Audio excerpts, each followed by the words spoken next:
So, how kind of strategically would this look? Like what would be is the first step ballot access and well simultaneously membership? Like kind of walk me through just the anatomy of how a new party would form in the contemporary United States.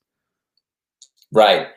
I think that this is a moment that is essentially analogous to when the Republican Party replaced the Whig Party. There's a Okay. lot of historical similarities there. Inside the Whig Party, it was a pro-slavery party in the 1850s.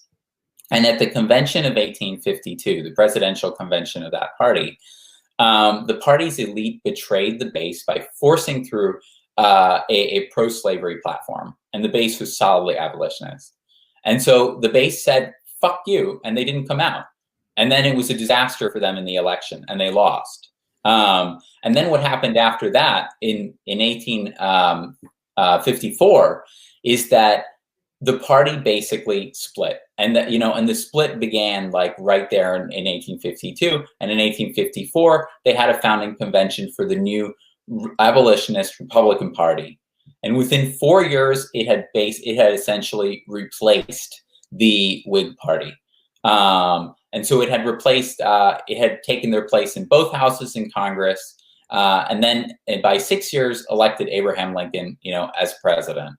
So that's the kind of timeline, and that's the kind of moment that we're in right now. And in fact, when you look at our history, there's been about 6 political realignments in the past, where the kind of access over which politics is fought has changed, and the parties have kind of either assumed different identities or been replaced. There's been a change in parties, like happened in the 1850s, and that's the kind of moment that we're in right now. So I think we can do it at that speed. It was done in Mexico also. And what it looks like is basically building the movement right now, reaching that kind of consensus and agreement and setting that direction inside the progressive movement, and as more broadly, really, as populists across the country. People who have been tricked by the right half of the duopoly as well. Like, they need to be a part of this, as well as people, who've been deceived by the Democratic Party into thinking that one of these two parties supports them. And then we need to have a founding convention. We need to have a founding convention basically immediately after this election. We need to be planning for that.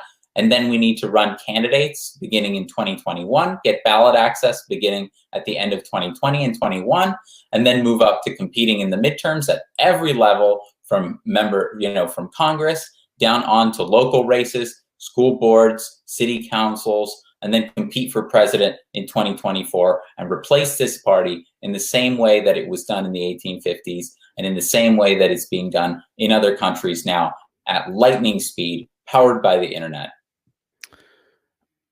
Sign me up, but Done. Well, and we don't have to get like we don't have to get like super nitty gritty here, but like as far as like ballot access goes specifically, like is there like what are the common hurdles for that typically? Because I know there's like some, I know the Green Party pretty much has access in about 48 states. I know the Peace and Freedom Party, they have access here in California, but I don't think they're everywhere yet. Or, well, I know they're not, but I think they're in about 8 states or something like that. So what is kind of the procedure to, secure that ballot access typically?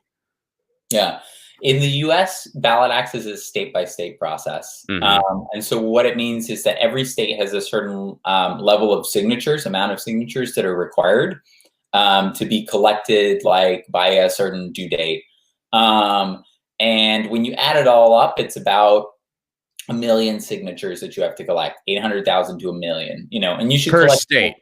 No, that's okay. Total. Cumulative, Okay. cumulative. Right. Yeah, the whole country. I was gonna say that's a lot. It's a lot, but it's still a lot. It's still a lot no matter what. But per state, that's an awful lot. But look at, for example, what happened in Florida for the Felons Rights Restoration initiative. Like, they got more signatures. They got more than 1 million in one state just for that one initiative. And so that's one example of how eminently doable it is. And the other, which, may be the best, is the fact that the Green Party does it, and they don't, they're probably going to be on fewer state ballots this time than they were in 2016.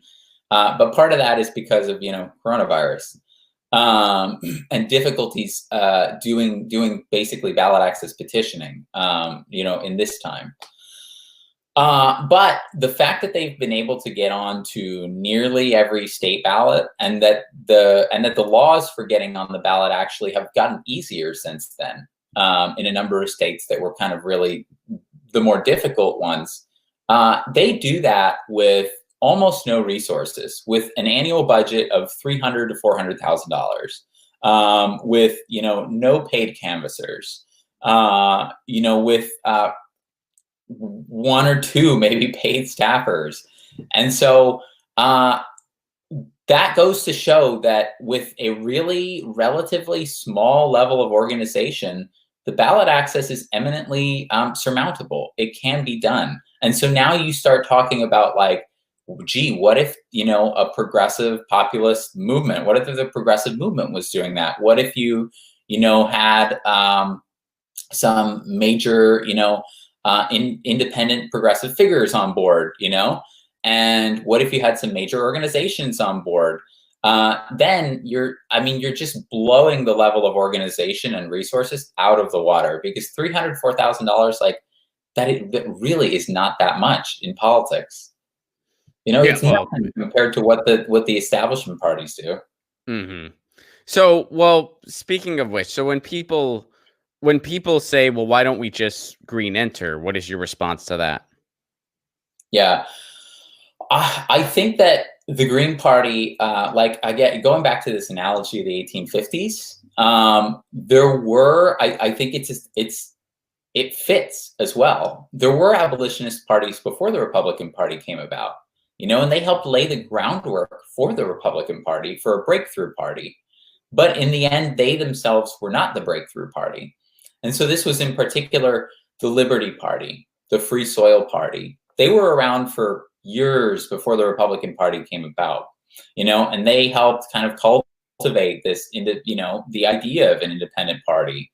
And they supported, being in favor of abolition before the Republican Party came about. But what it ultimately took to break through is it took a new party that came about at the right political moment, and it split one of the establishment parties, and that's the kind of thing that only a new party, we think, can do in this moment. And historically, that's what's been successful. When you look abroad, when you look at Mexico, when you look at Spain, when you look at France, Greece, the parties that are succeeding, also the new parties, because establishment parties are collapsing, particularly center-left parties in those countries, then the parties that are succeeding are also new parties. It's not the parties that have been around for a long time.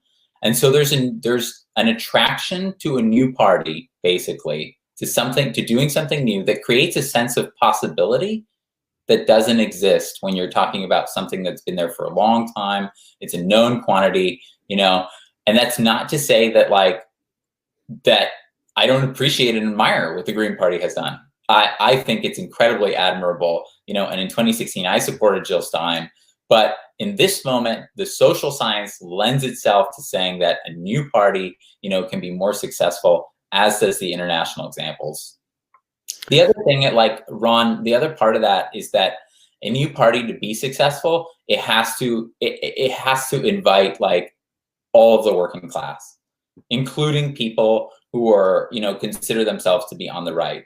And so it has to have a populist identity, because they're being screwed by the same medical bills and student debt that the rest of us are, and low wages, and that's what it's going to take to carve out this new coalition in the United States, essentially. And that's not kind of how the Green Party has has really placed itself. Get your news on with Ron. Don't you want to know what's going on? We're getting our news on today.